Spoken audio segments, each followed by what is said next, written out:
Olá, para quem não me conhece, eu sou o Sérgio Halaban, autor de jogos. Recebi um convite dos amigos do Board Games Guará 2 para responder perguntas de vocês e vou aqui tentar fazer o melhor possível. A primeira pergunta foi feita pela família Board Game.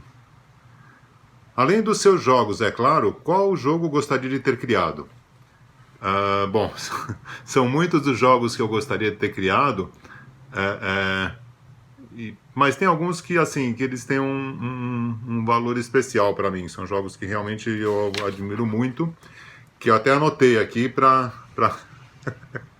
para poder responder certinho. O Coloreto, que é um jogo de cartas já bastante antigo, do Mikhail Shast, e que é um jogo que eu acho genial, realmente eu gostaria de ter criado. Lost Cities, do Rainer Knizia, são dois jogos de cartas, jogos simples, mas que eu acho, enfim, geniais dentro do que ele se propõe. E um jogo mais recente, assim, só para falar de uma coisa mais atual, o Azul é um jogo que eu gostaria muito de ter tido uma ideia brilhante dessas. Próxima pergunta feita pelo Leandro MLG. Essa é fácil. Expansão do Xerife vai sair no Brasil? Eu acho que não, Leandro, me desculpa, mas na verdade não depende de mim, não sei porque eu estou pedindo desculpa, mas até onde eu sei, a Galápagos não deve lançar a expansão do Xerife no Brasil, só lá fora mesmo. A próxima pergunta foi feita pelo Cadu Astro. Qual o seu primeiro jogo? Essa também é fácil. O meu primeiro jogo publicado, imagino que o Cadu está perguntando isso, né? Meu primeiro jogo publicado foi um jogo criado em parceria com o André Zatz, que foi meu parceiro durante muitos anos, a Silvia Zatz, que é a minha esposa e irmã do André, e a namorada do André na época, que é a Camila Guimarães. Hoje, enfim, não sei que fim que ela levou. Nós quatro desenvolvemos um jogo chamado Corrida Presidencial, e ele foi publicado em 1998. Foi o ano da eleição do Fernando Henrique. A primeira eleição do Fernando Henrique.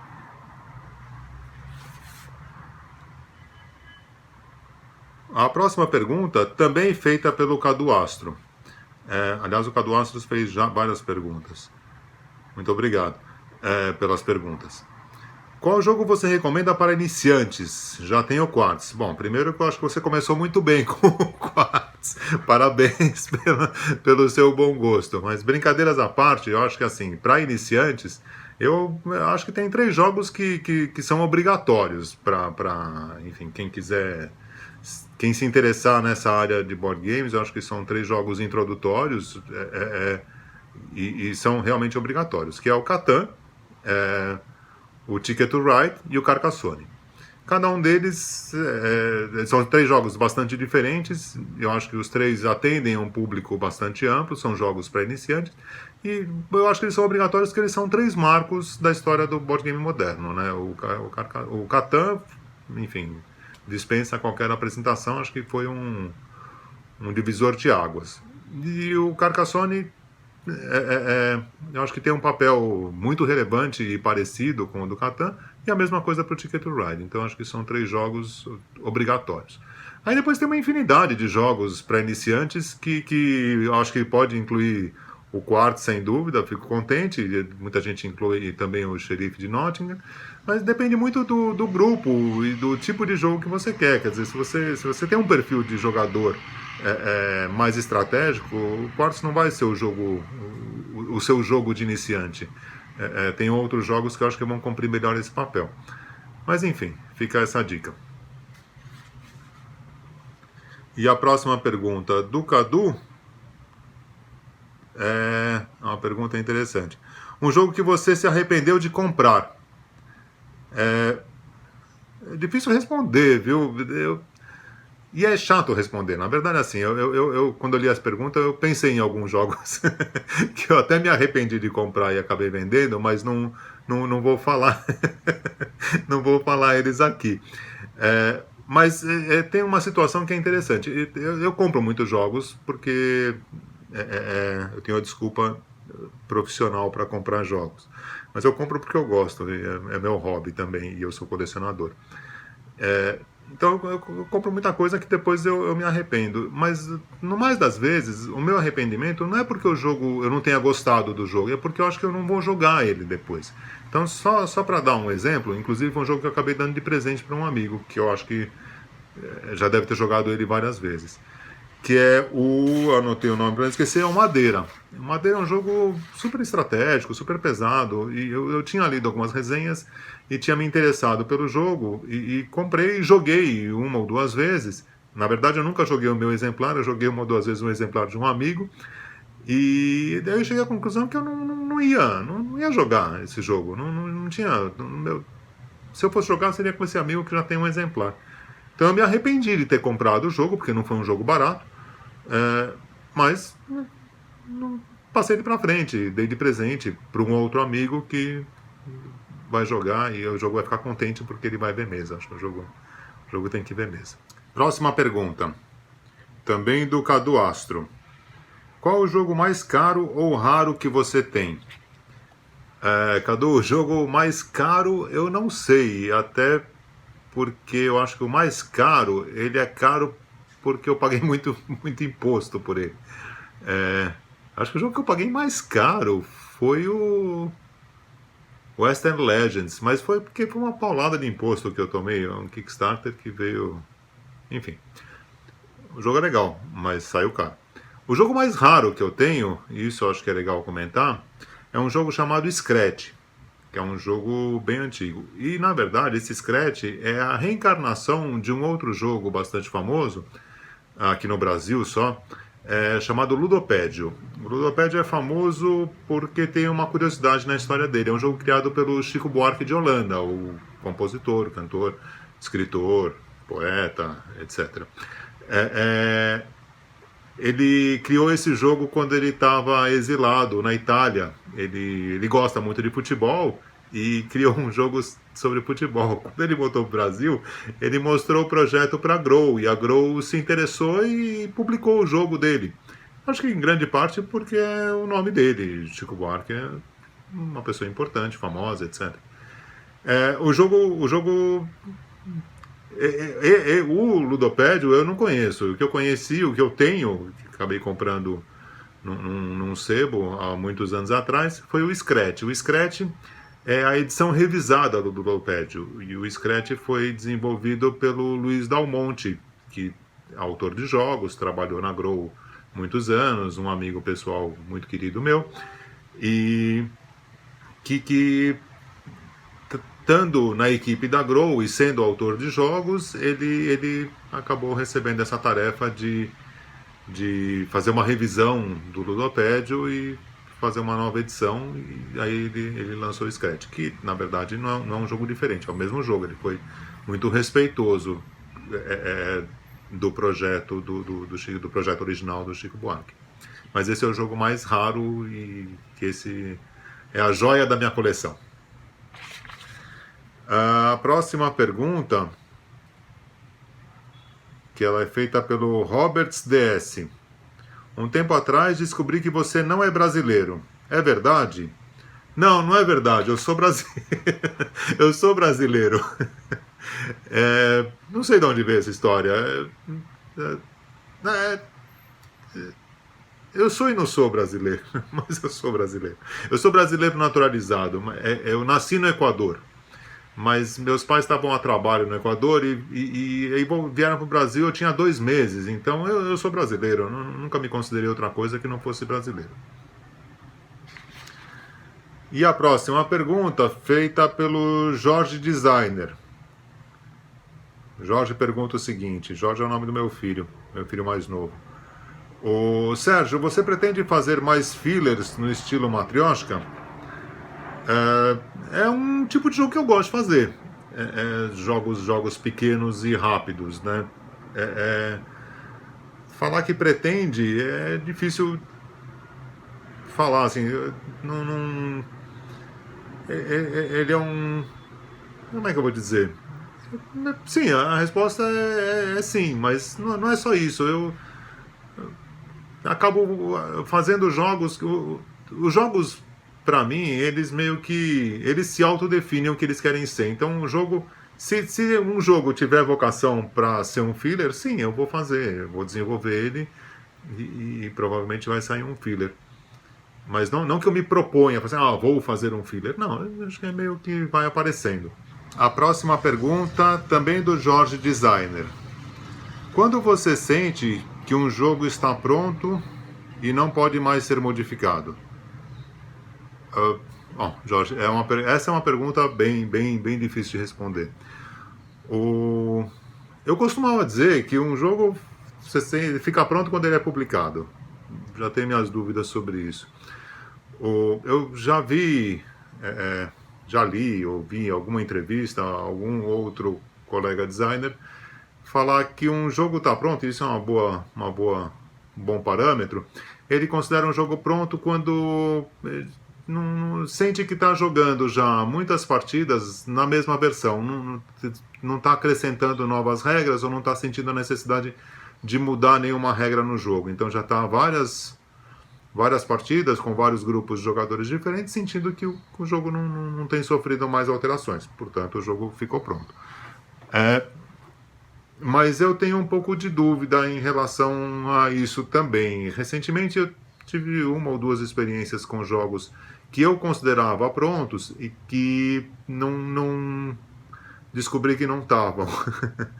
eu peguei na gaveta um projeto antigo e joguei depois de muito tempo e eu considerava que estava pronto no momento em que eu engavetei, mas não estava. Eu fiquei muito insatisfeito com vários aspectos do jogo e comecei a mexer e transformei ele num outro jogo. Então é muito difícil avaliar isso. Eu acho que o jogo está pronto também é meio circunstancial, porque você muda e o mercado muda e tem um monte de outras questões envolvidas. Então um jogo que está pronto num momento pode alguns anos depois não estar pronto. Tanto que vem essa questão que você fala, jogos que envelheceram bem ou jogos que não envelheceram tão bem. Enfim, jogos que não envelheceram tão bem, talvez eles poderiam sofrer revisões, portanto, talvez não estivessem prontos. Ou estavam prontos para um mercado e não estão prontos para um mercado que mudou alguns anos depois. É difícil avaliar isso, eu mesmo também tenho essa dificuldade. Mas eu acho que esse parâmetro de já não estou mais mexendo, o que eu estou mexendo é muito periférico, não é isso que vai fazer o jogo ficar bom, ou se o jogo já está bom, e não é isso que vai salvar o jogo se ele não está bom. Então quando você começa a mexer muito na periferia, porque provavelmente ele já está pronto. E a próxima pergunta, feita pelo Fabrício Cândido. Qual o próximo jogo que você vai lançar? Bom, eu tenho alguns jogos previstos para serem lançados nos próximos 2 anos. Um deles já foi até anunciado pela Conclave, que é o Fórmula E, uma nova edição do jogo do Fórmula E, uma colaboração um jogo em colaboração com Bruno Faiducci e o André Zatz. E nós estamos trabalhando para fazer algumas alterações, alguns ajustes que a Conclave pediu, e isso está relacionado com a pergunta anterior, quando que o jogo ficar pronto. Então o jogo já foi publicado e a gente está fazendo uma revisão nele e aproveitando para ajustar ou mudar algumas coisas. Além do Fórmula E, eu tenho projetos já negociados com outras 4 editoras brasileiras. Eu fiz uma consulta prévia para saber o que eu podia falar, o que eu não podia falar, então vamos lá. Com a Dijon eu estou trabalhando num projeto em conjunto com a Dijon, um jogo de cartas. Alguém perguntou lá atrás sobre fillers, esse eu acho que vai se encaixar bem na categoria filler. Com a Geeks and Orcs eu também estou trabalhando num projeto, enfim, que não tem nome por enquanto, mas também é um jogo de cartas. Se bem que eu não sei se vai ser cartas, estou falando cartas, mas eu não sei como é que o Renato vai fazer exatamente. Mas também é um jogo pequeno, meio um filler, um jogo que esses jogos que todo mundo tem um baralho igual, todo mundo vai escolher uma carta e você tem que sentir como é que a mesa está indo, para onde a mesa está indo. O tema É uma coisa de assalto, enfim, um jogo bem no espírito da Geeks and Orcs, para dar risada e para se divertir, enfim, um jogo leve, para tirar sarro rir da bobagem que os outros fazem durante o jogo, dos erros dos adversários. Outros dois projetos, tem um projeto com a Redbox, que esse já tem nome, chama Dry Chicago.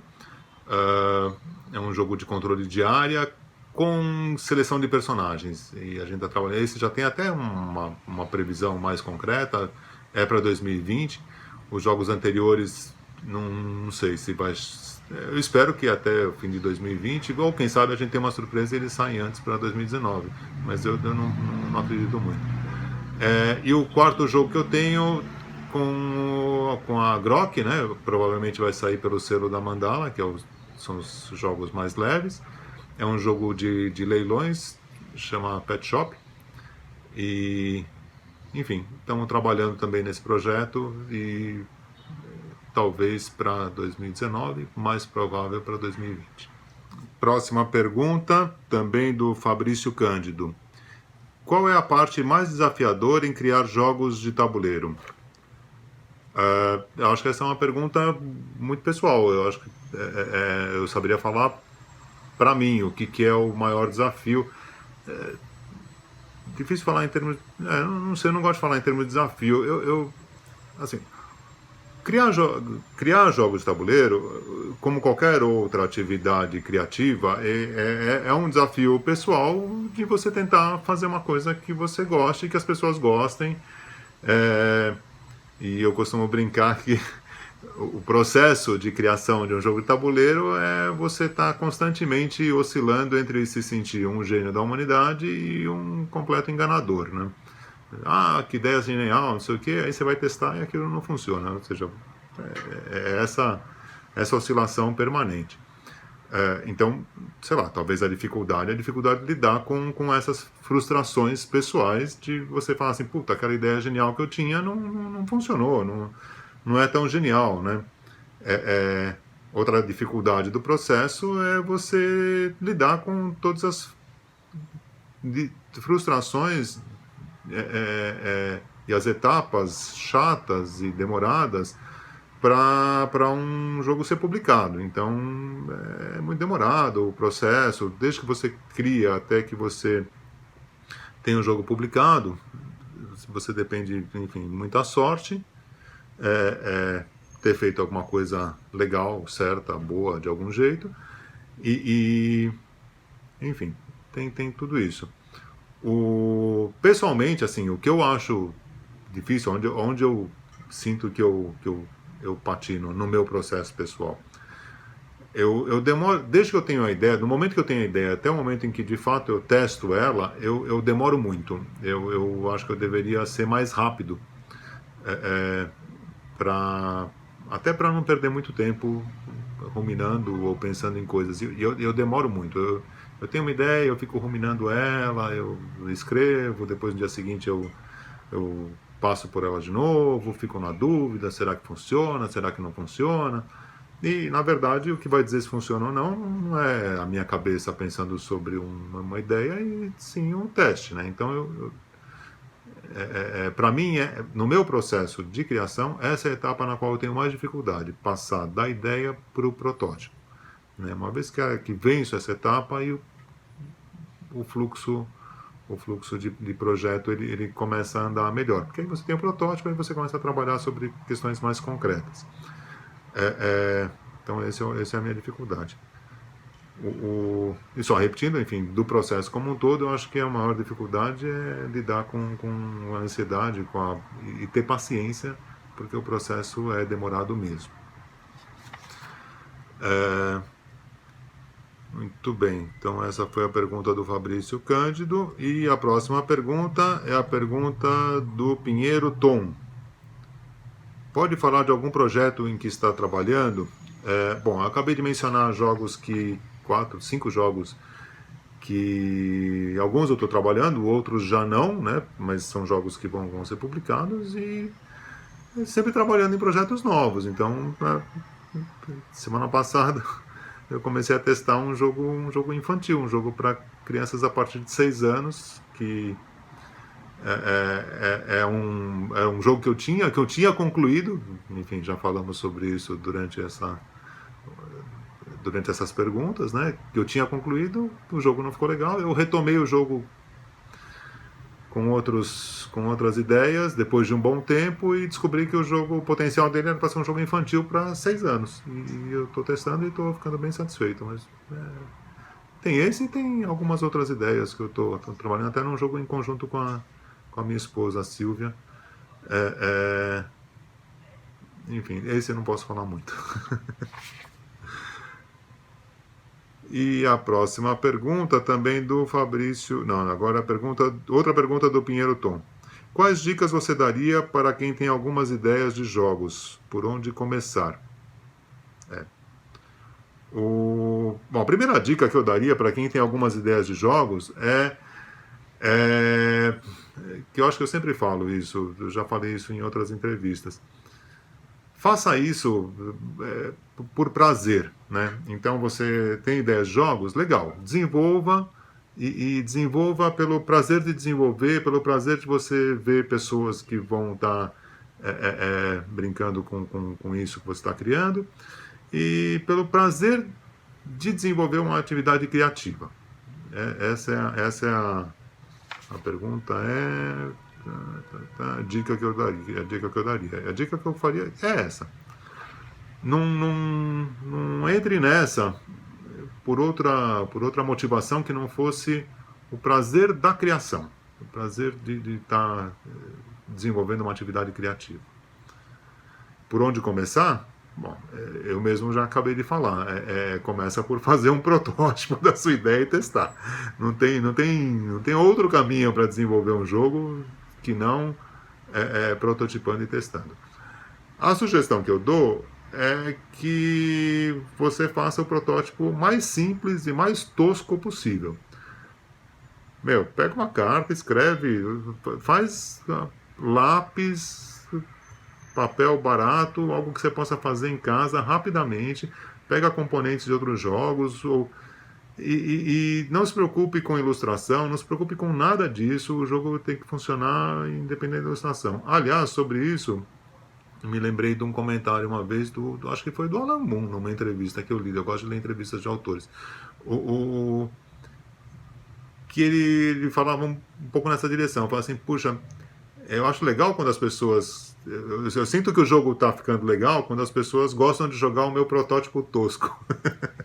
Porque a arte, na verdade, vem depois, e isso vai mas não invista muito, principalmente nos primeiros protótipos, porque invariavelmente você vai ter que dispensá-los. Então, quanto menos você investir tempo e até dinheiro, às vezes, né, melhor.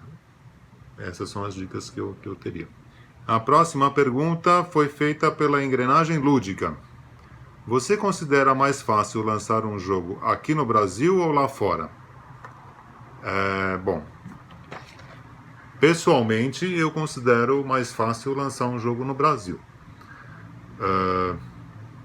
Provavelmente porque eu tenho mais cartaz por aqui.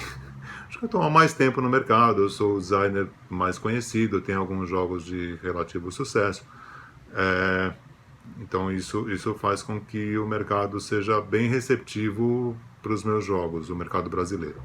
Lá fora eu sou mais um. O Xerife de Nottingham é um jogo que abre portas, não tem dúvida sobre isso, mas não garante nada, não garante que eu vou estar publicando e o que eu fizer eu vou mandar e vai ser publicado. Eu tenho encontrado bastante dificuldade até de publicar mais jogos fora. A concorrência é muito grande. Essa é a minha experiência pessoal. Não sei, para um designer iniciante, o que é mais fácil. Eu acho que é igualmente difícil aqui o mercado brasileiro e o mercado lá fora. Para um designer iniciante, imagino que deve ser igualmente difícil. Eu vejo designers que publicaram seu primeiro jogo lá fora e outros designers que estão publicando seu primeiro jogo aqui no Brasil. A questão disso, acho que no fundo, é assim, é uma questão de oferta e demanda. Você tem muito mais oferta do que demanda. A capacidade de publicar jogos, de desenvolver e publicar jogos dos editores brasileiros é bastante limitada. Eles localizam muitos jogos, o mercado traz muitos títulos, mas jogos de fato desenvolvidos do zero, todo o projeto do produto, projeto gráfico, o mesmo desenvolvimento da mecânica do jogo, o development, né? Isso dá muito trabalho, então é muito limitada a capacidade que os editores brasileiros têm para lançar novos títulos. E a mesma coisa acontece lá fora, quer dizer, a menos que seja uma grande empresa monstruosa, os editores lá fora também têm uma capacidade limitada. Então, o que acontece é que você tem muito jogo legal, muito designer com ideia interessante e pouco espaço. Por mais que o espaço tenha crescido, continua sendo menor do que a oferta. Próxima pergunta, que também foi feita pela Engrenagem Lúdica. Como fazer para um desenvolvedor de jogos conseguir visibilidade com as editoras? Bom, eu estou pressupondo que ele está querendo dizer um designer de jogos, porque eu diferencio as coisas da seguinte maneira. Você tem o desenvolvedor, é um profissional que trabalha na editora. O Fel Barros fala bastante sobre isso, é o developer, né? Ele não é, ele vai pegar o jogo e transformar num produto, né? Então, eu acho que o pessoal da Engrenagem Lúdica provavelmente está se referindo a um designer. Como é que um designer faria para conseguir visibilidade das editoras?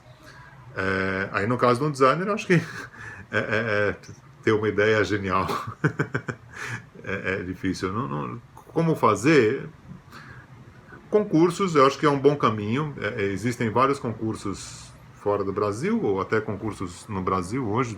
Recentemente, acho que eu vi, acho que era a Calamity está com um concurso interessante em parceria com a Queen Games.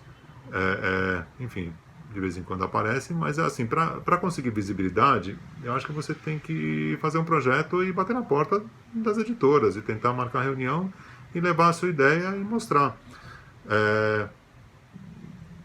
Eu acho que esse é o caminho. Isso é o que eu sempre tenho feito a minha vida toda. Fui batendo de porta em porta. Lá fora é mais longe, então a gente manda e-mail, mas eu tenho ido pessoalmente para feiras lá fora com o objetivo de me reunir e apresentar meus projetos. Então, o designer vai ter visibilidade no momento em que ele tiver jogos que vão ser bem-sucedidos. E mesmo isso é engraçado. Às vezes o jogo tem mais visibilidade do que o designer. No meu caso, por exemplo, o Xerife de Nottingham é muito mais conhecido do que eu. Acho que, e mesmo no meio especializado. Vários editores não me conhecem. E conhecem o jogo, evidentemente. A última pergunta foi feita pelo Luiz Fernando. Ele me pergunta: o xerife vai voltar? Espero que sim, né? Voltar para o Brasil. Fora do Brasil ele nunca foi embora, graças a Deus. Ele continua em cartaz, continua em catálogo. Nos Estados Unidos ele nunca deixou de estar. A Galápagos fez uma edição, mas a Galápagos está trazendo um monte de coisa, então não sei em que medida que isso ou não é prioridade para a Galápagos. Se voltar, certamente volta por eles, mas eu não sei, eu não sei dizer. Enfim, essas foram as perguntas. Queria aproveitar e agradecer muito todas as pessoas que enviaram as perguntas muito interessantes, me fizeram algumas até refletir sobre coisas que eu não penso tão corriqueiramente. Agradecer ao pessoal do Board Games Guará 2 pela oportunidade e pelo carinho. E, bom, até a próxima. Tchau.